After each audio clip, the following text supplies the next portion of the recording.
Let me ask you a question. When I say the words Facebook or Instagram ads, what comes to your brain?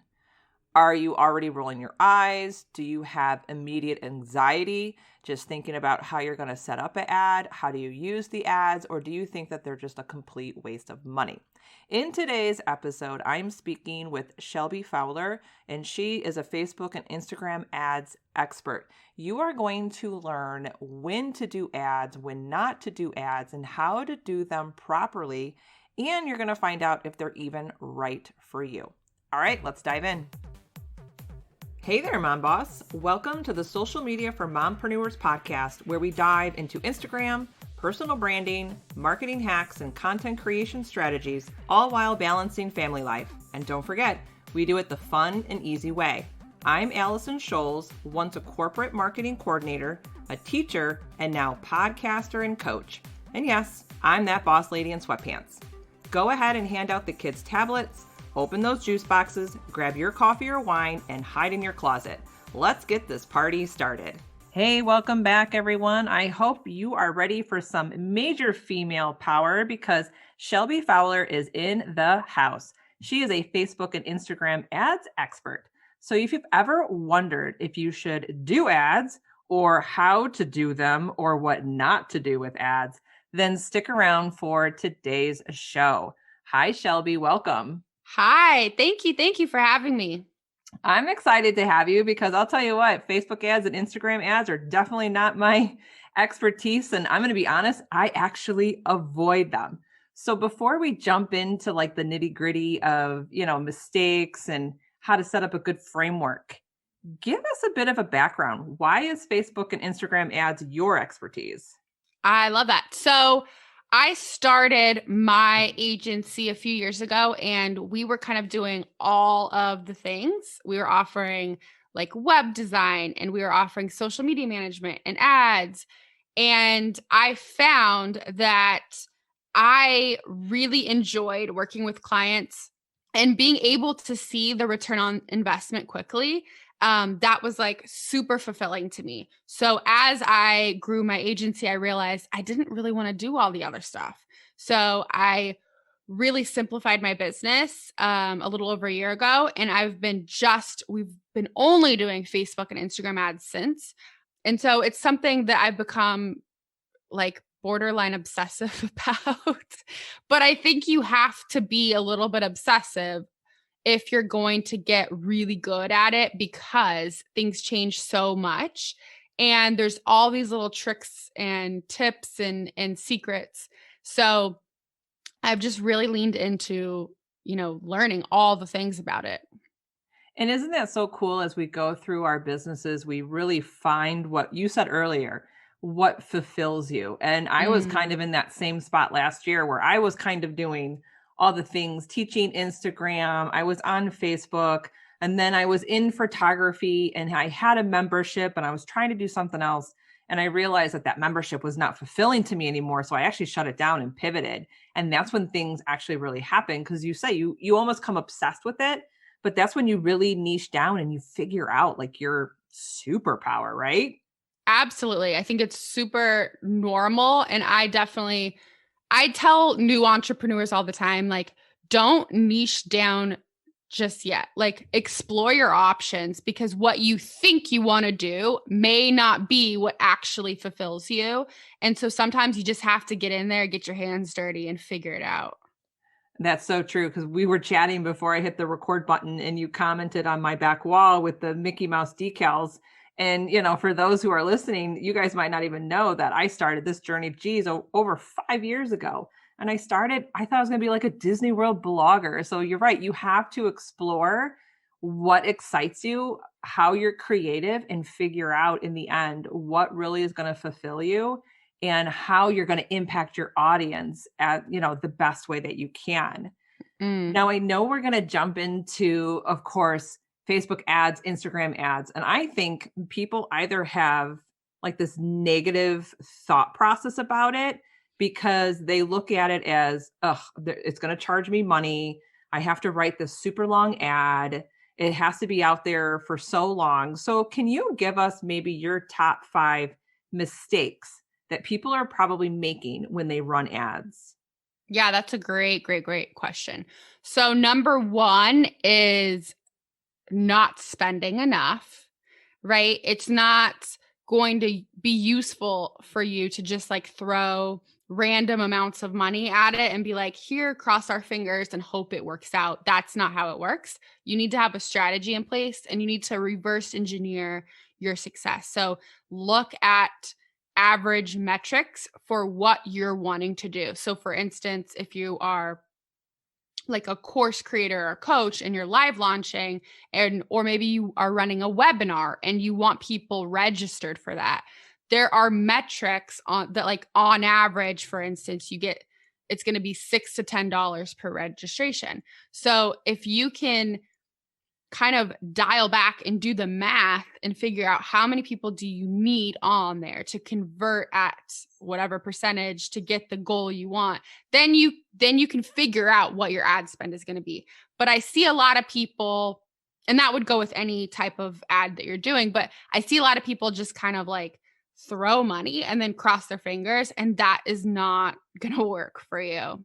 So that's number one. Two is picking the wrong ad objective.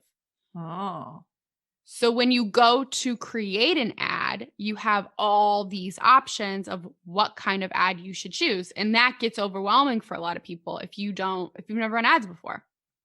And so most people, I say, are going to run conversion campaigns. So when in doubt, conversion campaigns are probably what you're going to want to run. And what that does, it sends your ads and it optimizes your ads for somebody to take an action, whether that's registering for your webinar, whether that's purchasing from you. They're actually taking an action. And that's what that's why you're running ads, right? mm-hmm. And it's also going to push your ads towards people who are more likely to do something, right? They're not people that just click on stuff and click out. So that's the second thing, is picking the right ad objective. Third is not knowing your metrics. So it goes back to what I said in number one, which is that you need to have a strategy in place before you run ads. So you need to know your kind of a ballpark of an estimate of where, what you're going to be spending, what results you can expect. And then you need to watch those things. You need to watch your metrics and see, like, are we getting a lot of clicks on your ads, but maybe your landing page isn't converting really well, or your registration page isn't converting really well? Then we have a problem, right? Then it's not the ads, it's your landing page. And maybe you need to hire a copywriter. Maybe you need to hire a designer to fix it. So, or maybe you can go in and tweak it yourself, but you need to kind of look at that and read your metrics. And that in itself can be, again, we're talking about overwhelm, and that can be definitely overwhelming if you don't know how to read them correctly, if you're new. And so definitely, make sure that if you're going to run your own ads, that you get the support and that you get the training that gives you confidence in that. So don't just like try it out and cross your fingers, because I don't think that's going to be super useful and it'll be frustrating for you. So get some support. I guess that could be number 4, right? Is like getting that support system. Right. And there's a lot of different courses out there. There's a lot of different YouTube videos and all kinds of free information out there. And, definitely look at YouTube. There's a lot of stuff there that's outdated though, so be careful. Find somebody that you trust that can walk you through the process. And if you can find somebody who will give you the ongoing support that a course may not provide, that could be very beneficial to you, especially as you're learning. And then number 5, this is a big mistake. I'm going to say this especially now because of new iOS updates. So this is the hot thing right now in advertising, is that your Apple devices they have this update coming up. Some of you already have it, and it's called the iOS 14 update. And what it's going to do, Apple is like, you know what? These apps are just taking all your information and then they're selling it to advertisers like me. And then, and then we can advertise to you. And they're like, we want to honor our users' privacy more. So what it's doing is that once your phone updates, or maybe your iPad or whatever, once you open an app for the first time, a pop-up comes up and it allows you to pick whether or not you want that app to track you, to get your data. And so right now, we're able to get, like, Facebook has all of our data.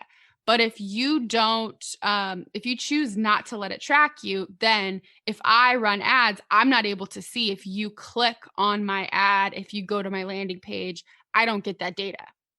So Interesting. there's a lot of new stuff happening with advertising in that way, and being able to track things correctly, because there's a lot of moving parts right now. So my fifth thing for you is a big mistake people are making is they're not verifying their domain inside of Business Manager. And it sounds complicated maybe, but it's really not. You can go to just Google Facebook domain verification, and an article will pop up from Facebook and it walks you through the process. It'll take you like 15 minutes to do. And that will set your account up to make sure that you can track properly, that you can still run ads, your account won't get shut down. So there's quite a bit of little things that we're learning that we have to set up with our clients' ad accounts, and that we have our members inside of our coaching program. We're helping them set theirs up because of all the changes. So just make sure that you're keeping updated on all of that stuff when you want to run ads. And I think the biggest point that came across as I was listening to the 5 mistakes is don't wake up one morning and decide, you know what, I'm going to run an ad on my course today, because in the end, you're just going to lose money.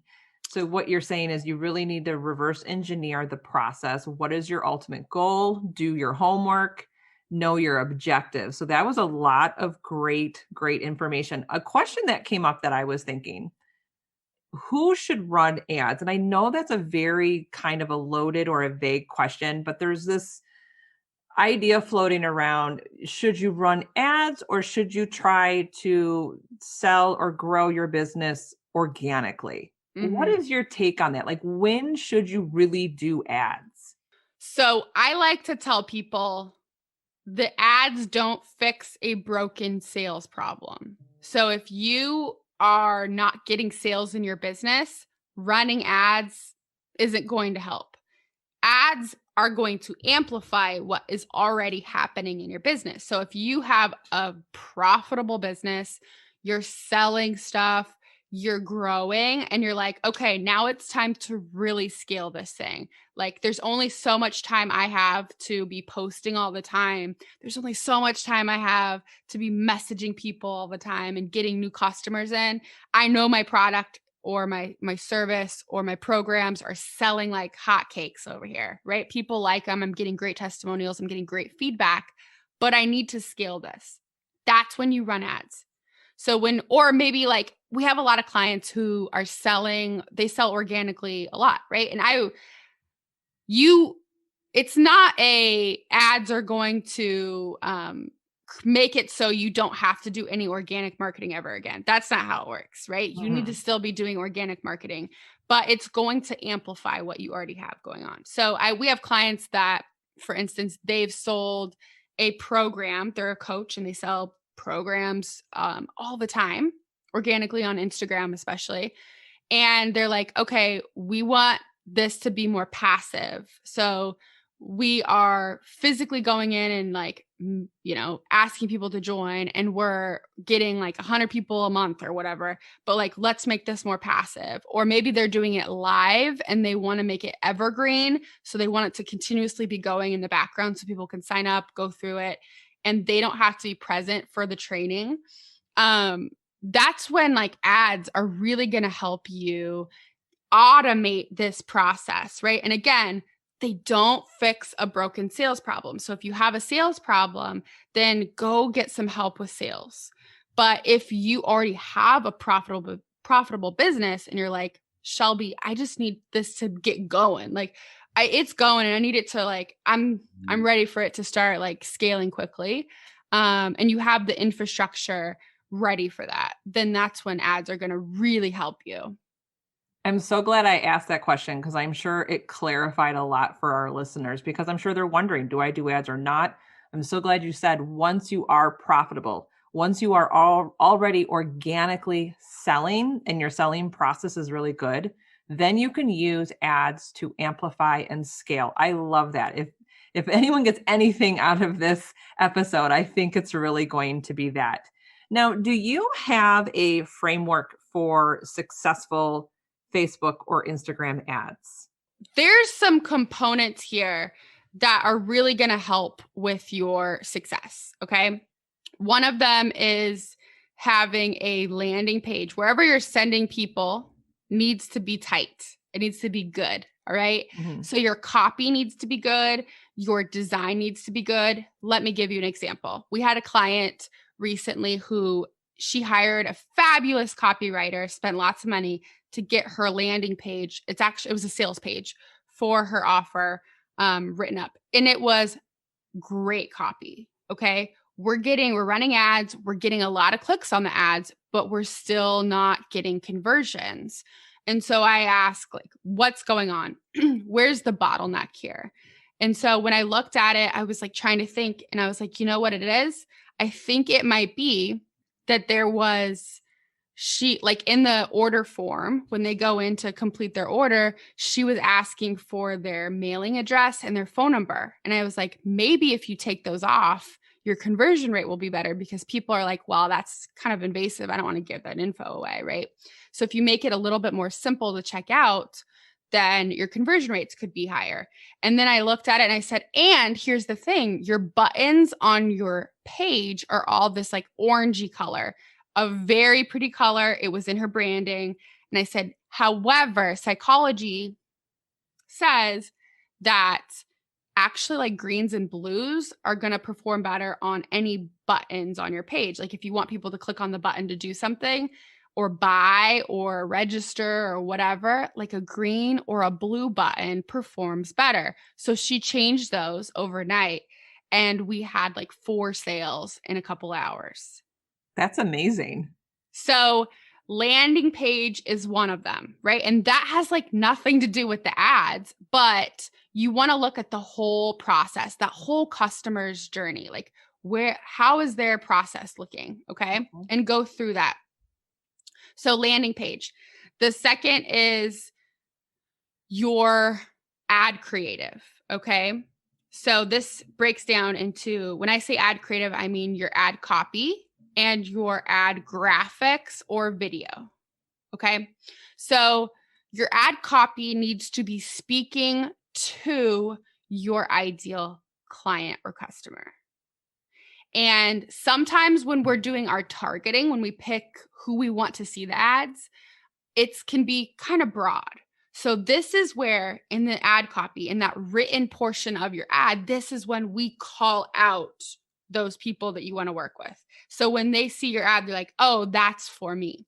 Here's a problem I see a lot of people making, a mistake that they make is that they don't mention pain points. And they're like, I don't want to, I don't really want to like reiterate their pain points. I just want to go into like what their life could look like if they clicked, or like all the benefits and all the positivity.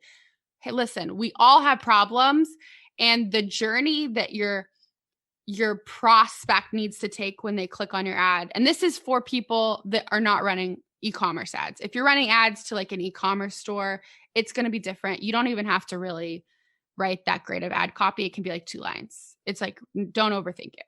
But for those of you that have online businesses, like that are coaches, course creators, consultants, things like that, service providers, listen, this is for you.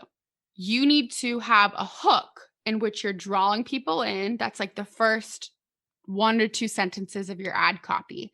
And then you need to address where they are right now. How are they feeling? What does their life look like? What does their business look like? Meet them where they are. And so a lot of people miss that. You want to meet them where they are, and then you can tell them how their life could be better, right? So your ad copy and then your graphics. a lot of people don't realize that your graphic or video is the first thing people see. So it has to be eye-catching. It has to be scroll stopping, right? As you're scrolling through social media, you want someone to go, oh, wait, what was that? So bright colors, using like circular motions and like fluid motions in your design are going to help with creating that like pattern interrupt for them. Everything on your computer, think about it as like square or rectangle, or on your phone. Like your apps are kind of in that shape. Everything is in that shape. When you go on Facebook or Instagram, everything is square. Your posts are square. Everything is square or rectangle. So how do you create a pattern interrupt that's going to catch someone's eye? It's by like having more fluid shapes or circular shapes in your graphics. That's going to help people's eye go, what is that? Right? It's different than everything else I'm seeing. So keep that in mind. Bright colors do really well. I'm not telling you to like have lime green as your color in your ads if like your brand colors are like navy blue and gold, but try to think about ways that you can make it look interesting and make it look a little bit more bold and not like everything else. So landing page, ad creative, you have next targeting. Okay.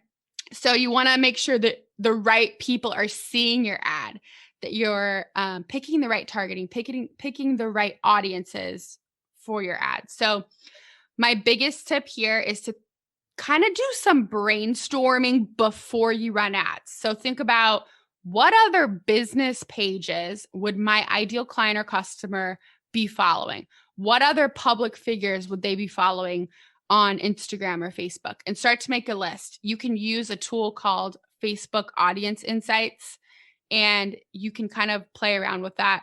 And it'll give you, like, for instance, you can put in people that like Tony Robbins, that are women ages 25 to 35. And then it'll pull up the data that Facebook has on all those people, and it'll show you other Facebook pages that they also like. So you can kind of start to brainstorm there and make a list with that. So targeting is a big one. If the right people aren't seeing your ads, then you're not going to get clicks, right? Right. So I had an ad this morning for dentures. I'm 29. I'm not quite ready for dentures yet. I had an ad on my timeline and I screenshotted it and I was like laughing and I was like, gosh, I mean, they're wasting money. They really should be targeting people that are a little bit older, not 29, right? Because there might be some 29-year-olds that need them, but that's going to be the rare case. Right. So that's an extremely bad diet if they need dentures. Yeah. I got another ad recently that was for people wanting to start an HVAC company. And I was like, why am I getting this? Why is this on my feed? This is not what I'm trying to do. I'm not even really sure what that even stands for, HVAC. Why am I getting this on my feed? Right? So make sure that you're targeting the right people. I think we've all gotten ads that were like, why am I getting this? Yeah, I was going to say, that's making me think, as now I scroll Facebook, there's so many times where I'm like, why on earth am I seeing this? Yeah. I'm like, God, what did I search for? What did I say out loud?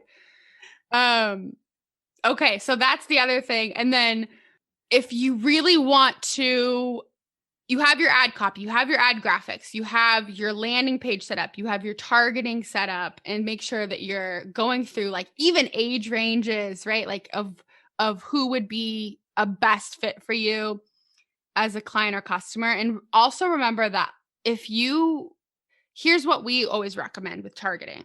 If you go under 25, like people, like let's say you started your targeting like 18 and plus, just 18 plus, whoever. Remember that kids that are just out of high school, they're in college, they don't have a lot of money.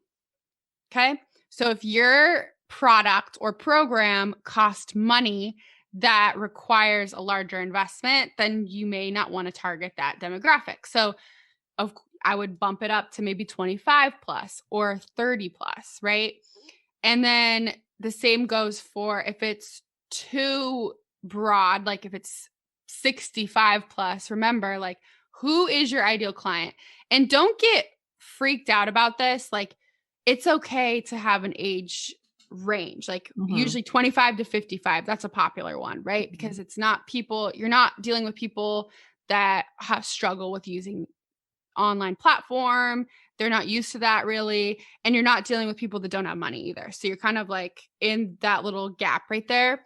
And also keep in mind, we had a client call yesterday and she was like, so I feel bad saying this, but we're getting some leads that I feel aren't as quality as I would like them to be. Like, can we change up targeting? And we looked at it and we're like, absolutely. So what we did was we made it so we were targeting the same people, but we put an exclusion on there that they had to have graduated college or they had to have been a frequent flyer or traveler or they had to have lived in the top like 50% of income brackets in the country or whatever. That way now it's like we're still targeting the same kind of interests, but now they are a little bit more higher level person. So they have a little bit more money, maybe they travel a little bit more, they're more college educated. So you have a little bit better of a pool for her offer to choose from. So you can get pretty detailed with that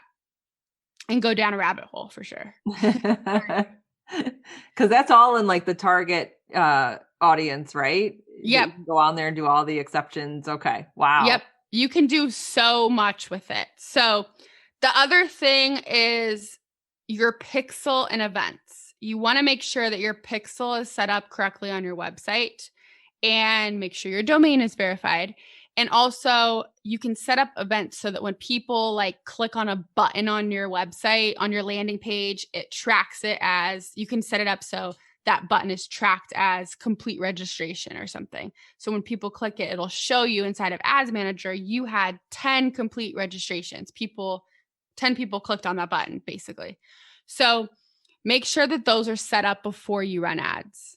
So those are some good tips without like completely overwhelming everybody. Right. I know, right? Well, I was just going to say, holy smokes, this was like so much information, but it was good information, very, very valuable because I know I can guarantee some listeners are going to want to learn how to run not only ads, but we want to run successful ads that we're not losing money, right? Mm-hmm. We're actually investing it and it's getting converted. We're going to get that, return on investment. So I know that I'm going to have a lot of women who are going to definitely want to connect with you. So where can we find you on social?